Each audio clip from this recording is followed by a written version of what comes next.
আসসালামু আলাইকুম রহমাতুল্লাহি ওয়া বারাকাতুহু। প্রিয় দর্শক শ্রোতাবৃন্দ, আশা করি সকলেই ভালো আছেন। অনেক লোক এরকম আছে যাদের কোনো কারণ ছাড়াই মনের মধ্যে ভয় ঢুকে যায়, দিলে ভয় পয়দা হয়, বিভিন্ন ধরনের ওয়াসওয়াসা মনের মধ্যে কাজ করে।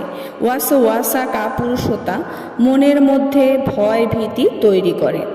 এরকম ব্যক্তি সর্বদিক থেকে উপযুক্ত এবং যোগ্য হওয়া সত্ত্বেও কোনো কাজ করতে পারে না।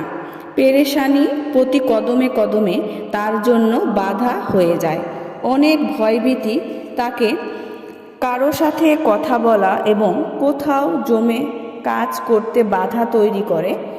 অনেক সময় গুনার কারণে মানুষ এরকম ভীতু হয়ে যায়, কাপুরুষ হয়ে যায়। এই রোগের জন্য সর্বপ্রথম চিকিৎসা হলো গুনাহ থেকে খাঁটি তওবা করা এবং সবসময় পাক পবিত্র থাকা, অজু অবস্থায় সবসময় থাকা। যখনই অজু চলে যাবে সাথে সাথে অজু করে নেওয়া এবং 5 ওয়াক্ত নামাজ জামাতের সাথে আদায় করা এবং সাথে সাথে এই আমলটি করুন। অজু অবস্থায় প্রত্যেক দিন আল্লাহর এই 3টি নাম একসাথে মিলিয়ে 360 বার পড়ুন। ইয়া সালামু, ইয়া হাফিজু, ইয়া কাইয়ু।